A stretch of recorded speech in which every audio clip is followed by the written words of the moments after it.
kuri kažkaip savaime lik ir nesigirdi.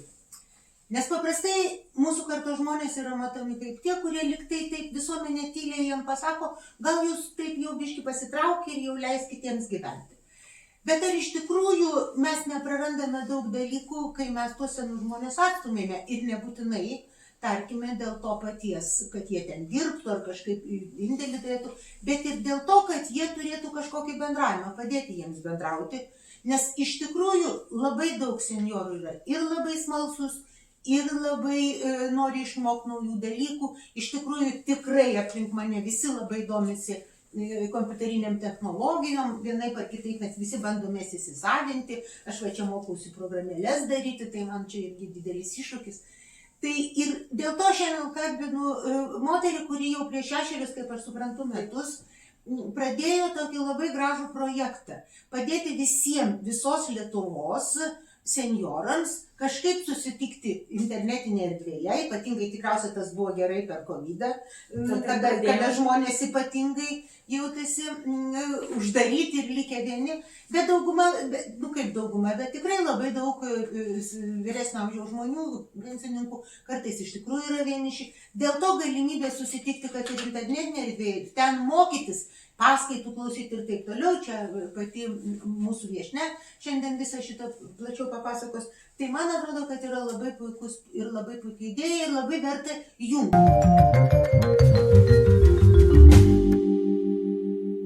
Priminsiu, kad jūs žiūrite žilalaidę, prenumeruokite, jeigu dar neprenumeruojate, spauskite patinka ir sekite mus YouTube kanale, žiūrėkite anonsus socialiniuose tinkluose, tokiuose kaip Facebook. O šios dienos mūsų viešnia yra organizacijos Senjorų pasaulis steigėja ir vadovė Vida Greičiuvienė. Sveiki visi. Tai va, ir tada mano pirmas klausimas, nuo ko prasidėjo Senjorų pasaulis? Senjorų pasaulis prasidėjo nuo labai paprasto, nuo artimiausios aplinkos, kurią norėjosi pasirūpinti. Nuo mano mamos. Aš važiuodavau į darbą, jinai likdavo viena namuose ir man labai grįžus iš darbo trūkdavo energijos, o jai labai norėdavosi pabendrauti ir pasišnekėti. Ir tada ir gimė tokia mintis, kad galbūt reikėtų kažkaip pagalvoti apie dienos centrą, kur galėtume mes abi su ją kartu išvažiuoti. Aš važiuoju į darbą, pasiimu ją, jinai važiuoja į tą dienos centrą, vakare grįžtam namo ir jau būnam abidvi pasisotinusios bendravimo. Tačiau tą išsikėlimą į nuotolį sąlygojo užklupusi pandemija ir taip jau gavosi, kad mes su komanda nusprendėme, kad turėtumėm kviesti žmonės jungtis į Zoom platformą. Ir iki šios dienos mes ten ir visas organizuojam savo veiklas. Tai iš tikrųjų prasidėjo nuo to, kad norėjosi kažkaip taip ir būti su mamyte ir turėti laiko darbui, kas iš tikrųjų daugumai mūsų tikrai didelė problema, kol dirbame, taip. Tėveliai jaučiasi vieniši, bet tu negali nuo ryto iki vakaro su jais bendrauti, nes jiems susiemas. Iš kitos pusės, čia buvo tas atvejis, kai nelaimė padėjo. Taip, visiškai teisingai. Tai va. Yra manančių, kad senjorai ir internetas yra nelabai suderinami dalykai, ypač vyresnio amžiaus. Kaip jums pavyko rasti senjorų, kurie išmano internetą, kurie naudojasi įvairiom elektroninės prietaisais ir prisijungia prie jūsų organizacijos? Taip, tuo metu tas paieškas vyresnio amžiaus žmonių mes pradėjom socialiniuose tinkluose. Ir dar su komanda sėdėjom, strategavom, tai buvo tokia mintis, ar tikrai ten jų yra, bet patikėkit, yra tikrai labai didelės grupės, kurios tiesiog laiką leidžia būtent socialiniuose tinkluose. Aš tai galiu patikėti dėl to, kad pati esu net labai virtuali, nes negalėčiau nė dienos praleisti be interneto, ir tai yra ir telefonas, ir planšetė, ir kompiuteris. Ir mano aplinkoje dauguma naudojasi internetu, daugiau ar mažiau. Yra žmonių, kurie mažiau naudojasi, ypač bendraamžių.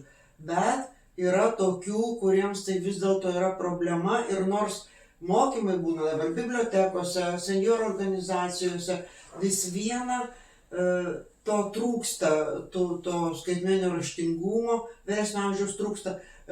Kaip manote, kaip galima būtų pasiekti, kad daugiau išmanus būtų senjorai? Ir kiek jūs jau dabar turite išmanių?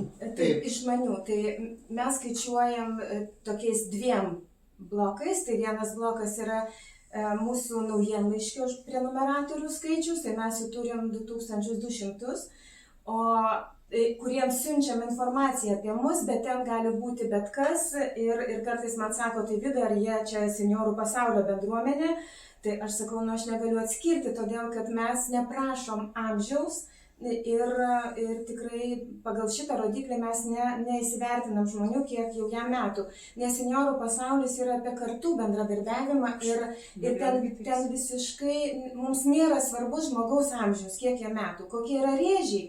Tai yra, aš dabar jau esu sulaukusi 60, tai galiu sakyti, kad nuo 60, mano mamytė suėjo 91, tai žinau, kad iki 91 tame tarpe mūsų bendruomeniai ir renkasi žmonės. Bet žinau, kad tikrai dar yra ir jaunesnių, ir dar gal metais ir vyresnių. Dabar toks dalykas, kuris aktualus visoms senjorų organizacijoms, tai yra finansinis klausimas. Ir organizacija, kurią aš priklausau, renka narių mokestį, bet jo neužtenka, nes... Čia trečio amžiaus universitetas. Taip, kadangi tai vyksta patalpose, tai yra ir komunaliniai mokesčiai, ir technika, ir remontai, ir visokie baldai, ir kitokie daiktai. Ir, žodžiu, daug tų išlaidų, daugiau negu galima įsivaizduoti, čia aš visko net neišvardinsiu, ir keli etatai žmonių, kurie turi palaikyti tos organizacijos veiklą. Kaip išsilaikote jūs, ar iš narystės mokesčio, ar gaunate dar kokios paramos per projektus, ar tiesiog finansinės paramos? Ir kaip jums sekasi šitie finansiniai dalykai? Ačiū, Rasa, labai geras klausimas, nes visada labai skausmingas klausimas finansinio tvarumo ir mes kaip organizacija jau veikiam 6 metus ir aišku galvojam, kaip mums ir kitais metais ir dar kitais metais teikti mūsų paslaugą ir išlikti finansiškai tvariems. Tai šitoje vietoje galiu iš karto pasakyti, kad ta antra grupė, apie kurią nespėjau paminėti, yra senjorų pasaulio klubas. Tai klubo nariai moka nario mokestį, tačiau tuo mokesčiu mes padengiam klubo veiklas. Ir noriu pasakyti, kad tikrai nepakanka, kad jeigu taip jau visiškai finansiškai skaičiuoti, nepakanka. Tos administracinius kaštus, patalpų nuomos ir kitus mes esam sumažinę, jų nėra, todėl kad mes dirbam iš namų. Tai mums lieka atlyginimo klausimas, lieka nors tarkim... Patys susimokite už internetą, už elektrą savo namuose ir visą kitą. Taip, šitą susimokam patys, nors... Čia panašiai kaip mes viską irgi darom nemokam. Nemokam. Iki to laiko, kai kiekvieną mėnesį perki programėlę, kuri padeda tą viską padaryti. Taip. Tačiau noriu dabar kaip tik labai geras laikas paprašyti jūsų, tai turiu čia tokius labai vafliukus, mes juos Kaziuko mugėje dalinam, tai Aušra, jūs galite padalinti savo aplinkoje dirbantiems žmonėms, todėl kad tai yra prašymas skirti 1,2%. Tai yra mūsų antra dalis, kas mums tikrai labai stipriai prisideda ir šitos pinigus mes naudojam mūsų misijos įgyvendinimui. Mes nesakom, kad konkrečiai ten ruošiamės kažką tai pirkti ar kažkur tai išleisti, bet būtent jie padeda mums tą finansinį tvarumą išlaikyti. Rašom projektus ir įvairiai būna, kartais gaunam, kartais ne, ir prisimenu, kai tik pradėjom veikti, tai parašėm projektą ir negavom finansavimo ir tada man sakė, Vida, tai ką dabar jau viskas? Sakau, ne, mūsų per daug gera idėja, kad mes čia pat ir užsidarytumėm dabar dėl kažkokių tai valdininkų sprendimų, kad mūsų projektas per silpnas. Tai va taip turbūt. O dabar dėl šios paramos priminkite, iki kada gali paremti jūs? Iki gegužės 1 dienos. Iki gegužės 1 dienos, tai mes esam visuomeninė organizacija Senjorų pasaulis ir mūsų kodas, kuris yra reikalingas, tai 3051 98 980. Mokate atmintinai? Aš jau daugam dalinuosi. Jaudintis nereikia, mes tekstukuose socialiniuose tinkluose ir tam pačiam YouTube mes parašysime. Aš dar truputį pratęsiu šį klausimą. Kaip manote, o gal valstybė turėtų labiau remti senjorų organizacijas dėl to, kad aktyvūs senjorai tai yra sveikesni, tai yra, jiems mažiau reikia medicinos išlaidų, vaistų išlaidų ir taip toliau, nes jie yra aktyvesni, jie sveikiau gyvena, daugiau visko veikia. Kaip manote, ar valstybė galėtų remti organizacijas? Nu, kažkiek tai ir biudžeto, o ne tik tai tas 1,2, kur irgi savanoriškas visiškai. Taip, aš dabar kaip tik visai neseniai valstybės kontrolės išvados buvo pateiktos ir kurios irgi sako, kad per mažai yra skiriama dėmesio vyresnio amžiaus žmonių kartai. Aš mačiau, kad toks auditas yra. Toks... Mes būtinai apie jį pašnekėsime. Gerai. Taip. Tai turbūt tiek. Aš gal tiesiog norėčiau pasakyti, kaip politikė, kodėl tai mažiau kreipiama dėmesio. Mes kartais, kadangi aš nuoširdžiai pasakysiu, mes Lietuvoje praktiškai visiškai neturime politinės žiniasklaidos. Mes turim suinteresuotus žurnalistus, kurie savo problemas gvildena. Jie, pavyzdžiui, labai nervinasi dėl antros pakopos, jie labai nervinasi dėl individualios veiklos, kurie didelė dalis jiems algas gauna, ir tada mus tiesiog užpila kaip fontanu savo temomis. O tokios temos kaip pagyvenę žmonės, aš žinau, mes tiesiog vieną kartą kreipėmės, kad televizijoje daryti laidą ir tokį, būtent kalbėtis apie problemas, kaip ten bendravimo dalykai, pasakė, kad čia nėra labai įdomu, čia nebus žiūrovų. Reiškia, pavyzdžiui, iš tikrųjų, man labai patiko, aš bandžiau kalbėti Vilniaus savivaldybei su savo konservatorių partijos keletų tarybos narių ir sakiau, žiūrėkite, Vilniuje yra daug senų žmonių, jie vieniši ir daugeliu yra labai svarbus dalykas sportas, esminis dalykas. Ir ne tie mankštelės tenai, žinote, kažkur ten ir pavaikščiojimas tom lasdomis, kas yra kažkaip tai linksma ir matosi, mes maratonų negalime bėgti, bet mes turime problemas kritimo, problemas pusiausvyros ir reikalingos normalios kineziterapinės erdvės ir mankštos. Žinot, ką man pasakė? Bet mes turime labai daug veiklų. Mes pernai net 6,000 senjorų įjungėme, tas mankštas. O kiek Vilniuje? O Vilniuje gyvent senjorų yra virš 65. Tai, ta prasme, jau net ne tavo grupė. Tik tai 112 000. O Lietuvoje apskritai kiek? Virš 600 000. Daugiau kaip 600 000 ir tai per menką auditoriją. Bet labai geras palyginimas ir kaip masto tie žmonės, tarybos nariai. Jie masto kaip? Kad yra 6,000 labai daug. Ir tada aš klausiu, o jūs žinote, kiek yra senjorų? Ne. Tai tada tas labai daug virsta niekuo.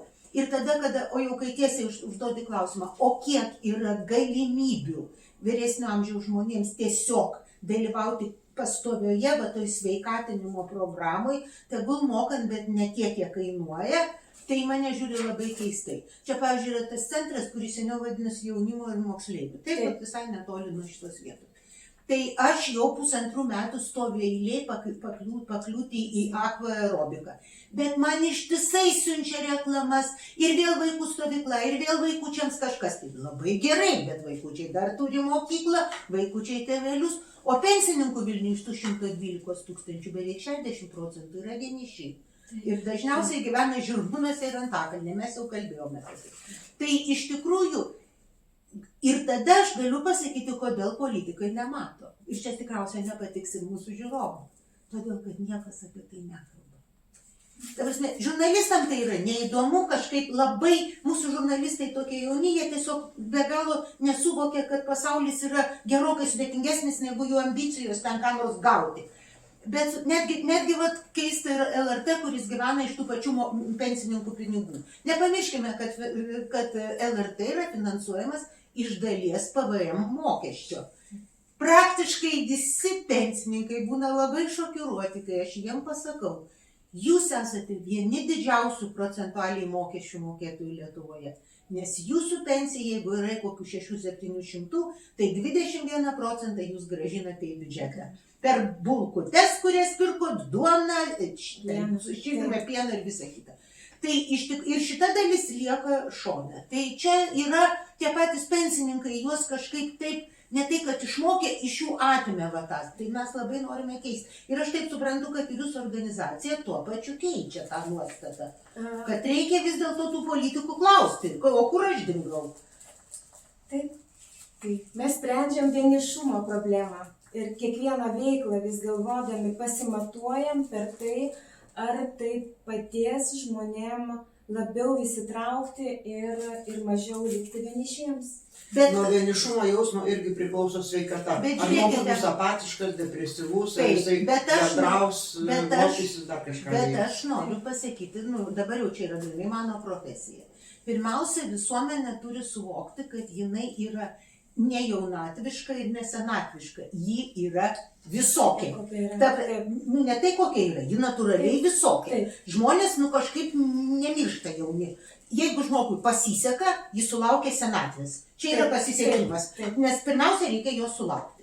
Antra, jam labai pasiseka, jeigu ten kokių 85, o iš tikrųjų kiti ir 90+, gyvena labai įdomų, kūrybišką gyvenimą. Kodėl jų nelieka politikų interesų laukia? Kaip 10 metų buvusi politikė, aš jums pasakysiu. Pensininkai turi vieną temą. Pensininkų organizacijos yra kažkokios neįgalios. Jos visą laiką šneka vieną temą. Pakelkit pensijas. Ir susidaro įspūdis, kad pensija tave išgelbės. Nuo vienatvės, nuo to, kad tu jautiesi atsitraukęs nuo pasaulio, taip toliau. Ir visiškai nesuinteresuoti. Kiek jūs kartų, pavyzdžiui, tą pačią Vilniaus savivaldybę kreipėtės ir rašėte, kad žiūrėkite, bet pas mus tiek ir tiek narių, mums reikia pagalbos. Nei karto užsienio. Kodėl? Todėl, kad viena iš priežasčių mes esam registruoti Vilniaus rajone, o ne Jokio Vilniaus skirtumo, mieste. o į Ne, Vilniaus didelis rajoną. skirtumas, tai Bet tada galima į Vilniaus rajoną. pagal vietą. Į Vilnių. Antras momentas yra tas, kadangi mes veikiam nuotoliu, mes tokie esam kaip ir nacionaliniai. Ir kai tu kreipiesi į savivaldybę, savivaldybė visada prašo, jūs įtikinkite mus, įrodykite, kad mūsų lėšos, kurias mes duodam jūsų veikloms įgyvendinti, nuguls mūsų miesto žmonėms, mūsų apylinkės žmonėms. Galbūt čia yra mano klaidingas įsitikinimas, bet mes organizuodami savo veiklas daugiau dėmesį kreipiam į tarptautinių organizacijų finansavimą. Mes turime Erasmus akreditaciją ir dalyvaujam tarptautiniuose projektuose ir žiūrim plačiau, žiūrim truputėlį aukščiau. Kitas dalykas, vėlgi pačioje pradžioje taip norėjusi labai bendradarbiauti, čia galbūt būsiu nepopuliari su visom vyresnio amžiaus žmonės būrenčiomis organizacijomis, bet mes tą patį ir pastebėjom, kad ten susirenka žmonės, kuriems blogai ateina skųstis, o mūsų bendruomeniai susirinkę žmonės dar savo vaikams padėti gali. Ir tarkim, mes organizuojam renginius, kur yra mokami, yra bilietai, ir jeigu žmogus nusiperka bilietą, ir labai dažnai aš susilaukiu, kad ir dėl kokios priežasties, dėl sveikatos, arba tarkim, dabar buvo žiemos šventė, per pačią labiausiai dieną, kada pustė, kada strigo mieste eismas, ir kažkas tai neatvažiavo. Tai buvo tikra šventė, buvo tikra. Tai pas jūs būna ir tikrai Būna ir susitikimai. tikrai.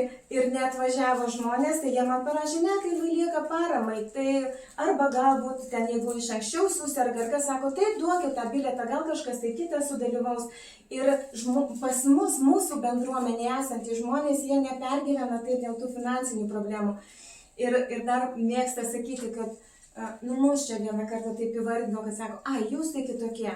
Tai mes dabar taip sakom, tai mes gal ir tikrai truputėlį kitokie, nes mes neverkšlenam. Ir aš sakiau tikrai ir paramos prašydami, niekada neperlipsiu tos ribos, kad mes ten be dantų prie pečiaus ir mums reikia, nes aš pati esu ta, kuri noriu ateityje gyventi, veikti senjorų pasaulyje, ir aš nesu ta nelaimėlė. Ir mes būrėm tuos žmonės, kuriem rūpi, kurie nori, organizuojam stovyklas į užsienį. Žiūrėkit, Bet aš galiu kaip politikai įsiterpti. Ir tai yra ir ne tik kaip politikė, bet kaip politekonomė. Mes su tavim pažįstamos kokius 25 metus. Tai aš galiu tave pakritikuoti viešai. Tai žiūrėk, pirma, yra 2 punktai tame, kaip tu aiškini, jie yra tipiški Lietuvai. Mes dar galime, tai jeigu galite, tai ir darykite pagal principą.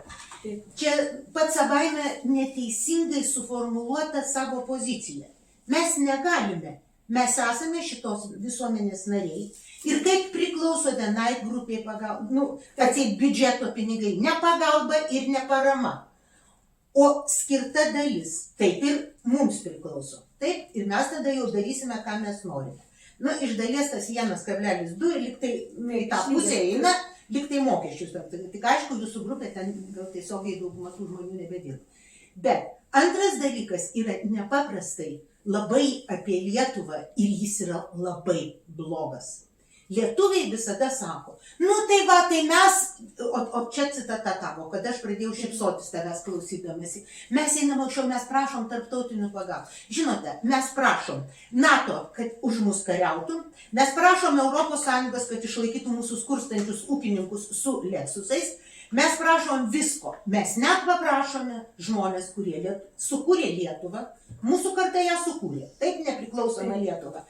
Netapinai, Davidonytės ir visi kiti savim nepaprastai susirūpinę ir savo žodžio laisvę. Aš visą laiką klausiau, galvoju savo, jų klausydamas, mėgstu jos klausytis, kuo toliau, to labiau kaip anekdotą klausau. Jie niekada nepasako, koks yra tikslas. Jie sako, reikia laisvo žodžio. Tai va tas laisvas žodis yra ir mūsų žodis. Taip? Taip. Mes neprašome jūsų kažko, tai mes tiesiog reikalaujame savo dalies bendro biudžeto lėšų.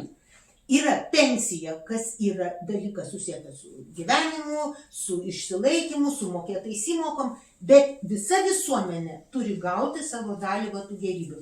Ir ne ES, kitaip sakant, vokiečiai, prancūzai, danai ir skandinavai sunešti mums turi, o mūsų vaikai ir mūsų anūkai gali pasidalinti šitą sporto salę, kuri čia netoli yra, aš Vilniaus savivaldybėje netgi šitą pasakiau, kitais metais bus rinkimai 27-ais. Taip, rudenį pradėsime ruoštis. Kiekvieną savaitę visus vyresnius žmonės sakysiu, klauskite, kai pamatysite kandidatą, o kokia dalis, kiek iš tikrųjų Vilnių, pavyzdžiui, Vilniaus kandidatų, o kiek Vilnių yra tų žmonių, o kiek jų yra įtraukta, o kiek jų norėtų būti įtraukta. Kiek iš tikrųjų jie jaučiasi saugus, pavyzdžiui, šitoj.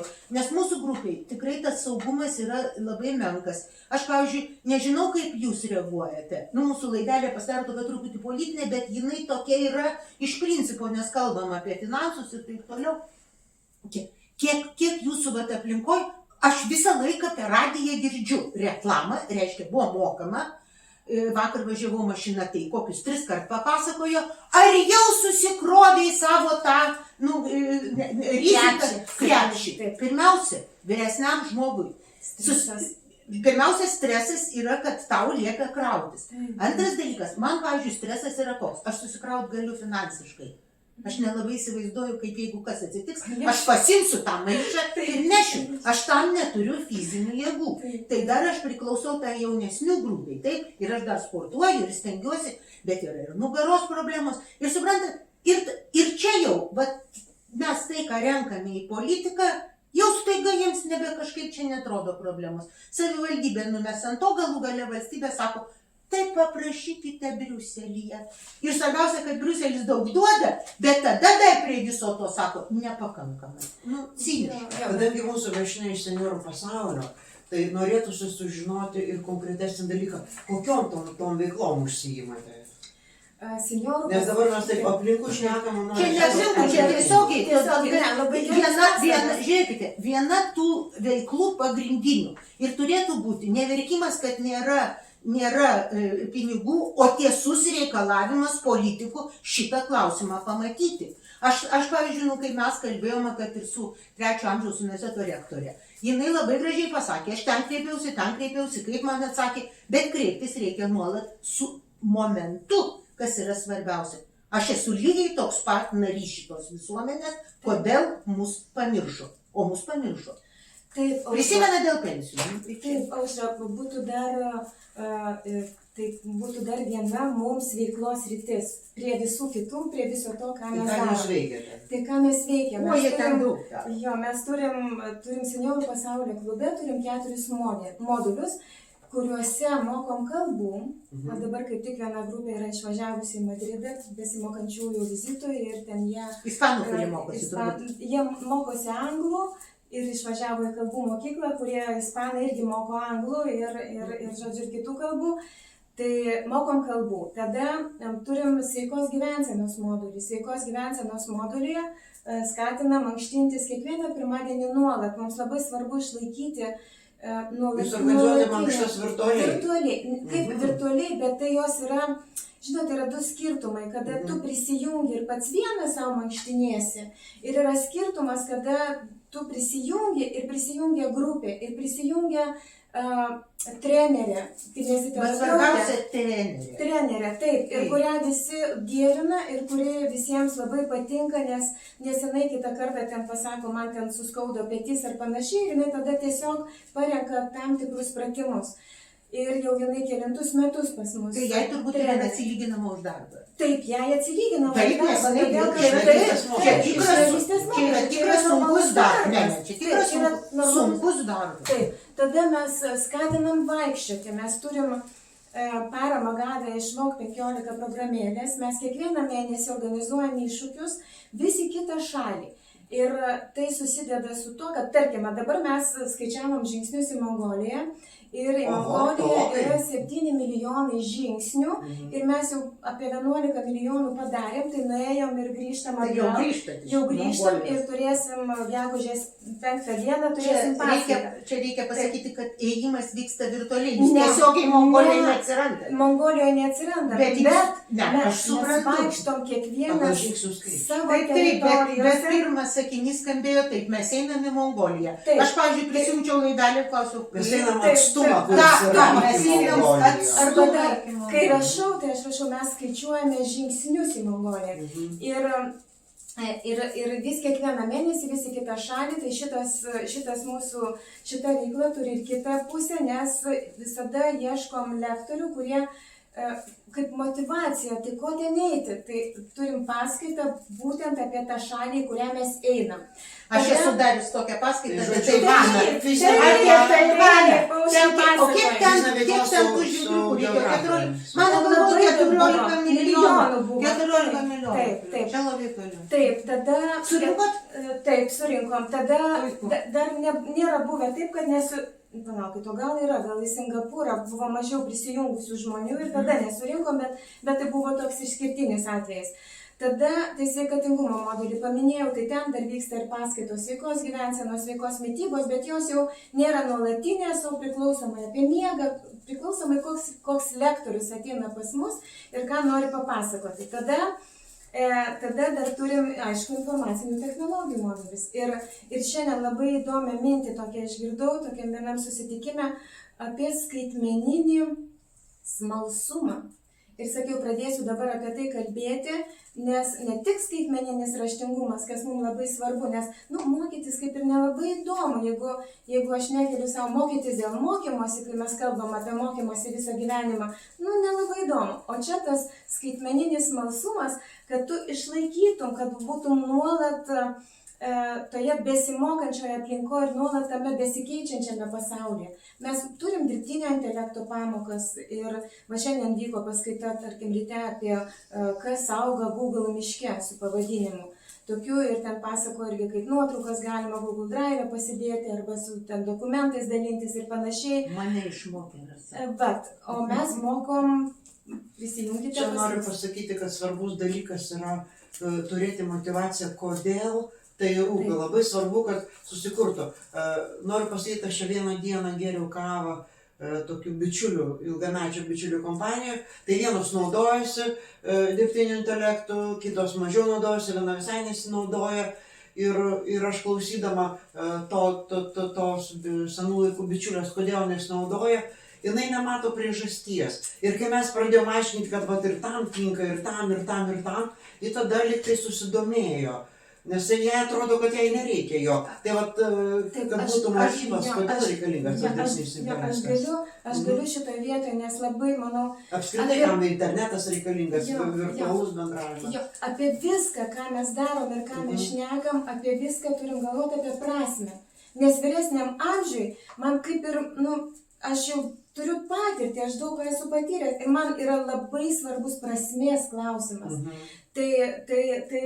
Apie tai mes irgi nuolat ir organizuodami visas veiklas, dabar skatindami savanoriauti, labai kviečiam irgi jungtis prie seniorų pasaulio, mes veikiam kaip koordinatoriai ir atidarom, skaitom darželiuose paskaitas, neatidarom, bet skaitom paskaitas, susitinkam Ieškom darželių, kuriuose galėtume paskaityti, mūsų senjorai galėtų paskaityti pasakas, ne paskaitas, o pasakas. Beje, Vilniaus savivaldybė tokia iniciatyva buvo. skelbė. Tai aš, žinot, yra toksai skirtumas pas mus, kad į visas savanorystės mes einam ne po vieną. Nes tai irgi yra labai svarbu, nes aš galiu irgi eiti į darželį, skaityti pasaką pats vienas, tuk į duris, labą dieną, ar aš galiu čia pasaką paskaityti. Bet kaip pas mus viskas yra organizuota, keistai atrodys, tai aš nežinau, kaip savivaldybė tą viską organizuoja, o pas mus yra, kad viskas yra suderinta, susitinka dvi damutės, jos kartu paskaito, ne kartu, o skirtingoms grupėms, paskaito pasakas, paskui nueina kartu pagerti kavos, pasikalbėti, kaip ten, kokie nuotykiai buvo ir kas vyko tame darželėje. Tada kviečiam savanoriauti kultūros įstaigose, muziejų naktyje. Arba tiesiog renginiuose, irgi vienas labai buvo gražus, visą gruodžio mėnesį Lietuvos ansamblis organizuoja koncertus vaikams. Ir mes ten savanoriaujam, nes ateina skirtingos grupės iš mokyklų, iš darželių vaikų, tai mes juos pasitinkam, palydim nusirengti, tada palydim į salę, tada vėl ten palydim pas kalėdų senelį. Ir dar kodėl tai yra labai svarbu, nes turim aplinkoj močiučių, kurių anūkai auga užsienyje. Ir jie jų nemato, tai čia tas irgi yra energijos pasikeitimas, yra labai irgi, manau, kad reikšmingas. Turiu dar vieną klausimą. Jūs sakėte, einam vyresnio amžiaus moterys į vaikų darželius, čia močiutė savo anūkų nemato, o aš pastebėjau tokį dalyką, kad tose senjorų organizacijose daugiau dalyvauja moteris negu vyrai ir netgi tiesiog dominuoja moteris, o vyrų yra labai nedaug, ten procentinė išraiška, nežinau, ten 10% gal. Kaip manote, kodėl? Taip, vyrai yra medžiotojai. O ką čia tokiam senjorų pasauliu gali sumedžioti? Kokį mamutą gali parnešti į savo namus? Bet žinių medžiojimas yra naudingas. Aš galiu pasakyti, kad mūsų kartos vyrai vis dėlto yra vyrai, kurie išaugę tokia patriarchalinė dvasia, kad nereikia čia labai blaškytis. Ir jie turi kartais, čia dabar yra neprofesionalų žvilgsnis, visiškai nereikia šito vertinti kažkaip rimtai, tai yra tai, ką aš matau ir girdžiu. Jie yra mažiau smalsūs, todėl kad jiems įteikta, kad smalsumas tai čia toks blaškymasis. Ko čia blaškytis, reikia savo darbą daryti. Ir kai jie netenka to savo pagrindinio darbo, išeina į pensiją, jie kartais tiesiog daug lengviau pasiduoda šitam, kad keisti vyrui. Aš manau, kad šitai kartai, kuri dabartinė, šitas nebus taip. Čia yra, tarp kitko, bet kai čia sako socialiniai lyčių vaidmenys, čia yra toj vietoj ir išlenda. Ir ten pripaišo visą laiką kažkų nesąmonių, po to suveda. Bet iš tikrųjų, vyrui tiesiog yra sunkiau pasakyti, aš nesuprantu. Mus taip mokė, tai čia aš moteris, aš tokia biški, žinote, tai papasakokit man, kas čia yra.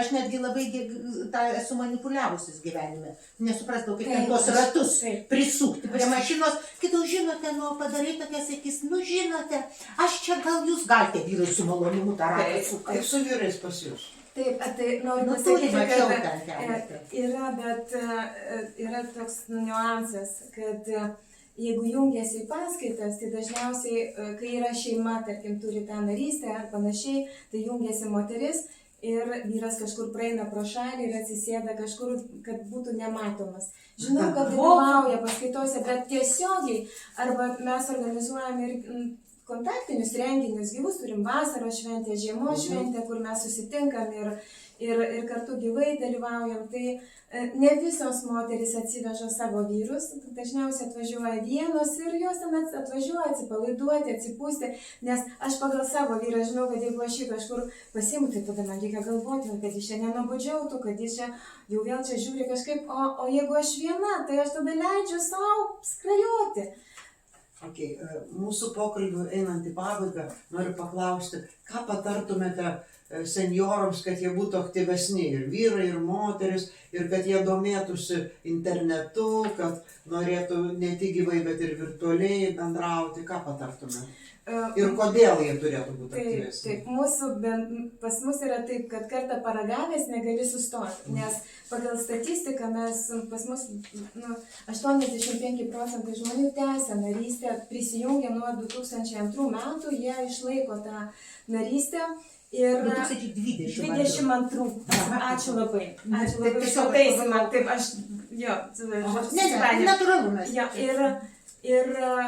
Ir noriu pasakyti, kad nepabijotų žmonės paspausti to mygtuko ir prisijungti. Spauskite mygtukus, prenumeruokite, spauskite patinka, komentuokite, spauskite klaviatūrą. Kaip ir Geriausia, komentuokite, ne ką jūs ten išmanote, viską, ką galit pakomentuoti, o pažiūrėkite, ko jūs nemokat. Smalsumas labai paprastai, visi neuropsichologai tau tą pasakys. Jeigu tu vaiką mokai, kad jis nežinotų, o ieškotų atsakymo, tai jis ir ieško, jam įdomu. Bet mes visuomenę ugdome žinoti. Vat yra taip, taip ir taip. Ir tarp kitko, šitaip labai lengvai visų partijų, nuo Maniškės, konservatorių iki socdemų ir visų, kurios ateina, taip ir moko. Žinot, čia bus taip, čia bus. Tai kai tik išgirstate, kai jums kas nors sako, čia aš labai rimtai mokytojas su 40 metų stažu, sakau. Kai tik jums įrodo kas nors, kad jūs žinote, tą pačią minutę nubraukite, nežinau nieko. Aš beje, grįžtant, aš norėjau įsiterpti, bet jūs labai greit perėjote į kitą klausimą apie tą dirbtinį intelektą. Aš su dirbtiniu intelektu dirbu kiekvieną dieną. Vienintelė dviem temom. Pirmą kartais pasitikrinu receptus. Paklausiu, o kokią metodiką ten geriau suplakti, kažkaip labai profesionaliai. Jis to labiau pas mane mokamas yra. Bet antras dalykas, kuris man padeda kasdien. Aš jam surašau, pavyzdžiui, parašau straipsnį, įdedu ir sakau, kur čia yra klaidos, su kuo tu nesutinki, ką galėtų pasakyti žmogus, kuriam tai visiškai nepatinka. Kokiu aš nuostabių dalykų sužinau apie savo pačios mąstymą. Ir aš tada labai gerai žinau, kur yra silpnosios mano teksto vietos. Bet statymą visada smalsumas yra nežinojimas. Kai matau žmogų, kuris viską žino, aš kartu viskas, jau numirė. Nes Dievas mus čia pasiuntė sužinos, o ne tapti dievais. Aš dar kartą kreipiuosi į žiūrovus, jūs komentaruose, ypač pageidautina prie YouTube laidos komentaruose, parašykite, ką jūs norėtumėt sužinoti, ko norėtumėt labiau išmokti, rašykite tai drąsiai. Ypač jeigu esate vyresnio amžiaus. Dėl to, kad visos tos veiklos, po to galima Kodėl man ir jaunų žmonių, pavyzdžiui, nuomonė labai įdomi, aš jau galvoju, kad reikia tokią laidelę padaryti. Ko jūs norėtumėt sužinoti? Ko jūs apskritai iš mūsų norėtumėt? Nes kartais įspūdis, kad iš mūsų nenori nieko. Tarsi mums jau ten kažkaip tai. Ir ne todėl nenori nieko, kad nenorėtų, bet todėl, kad taip įrodyta, jie ten sėdi ir nieko neveikia. Taip mus pateikia. Tai reikia su šito kovoti. Tai va, matot, mes veikiam ir net kaip veikiam. Ir šiandien tada jau atsisveikiname. Žiūrėkite Žilalaidę, domėkitės virtualia erdve ir senjorų pasauliu. Ir labai prašom senjorų pasaulį, skirkite, paprašykite savo vaikų, jeigu dar nepaskyrė, tą 1,2% paskirti organizacijai, kuri rūpinasi tais senais žmonėmis, kurie yra smalsus, tai yra gyvi.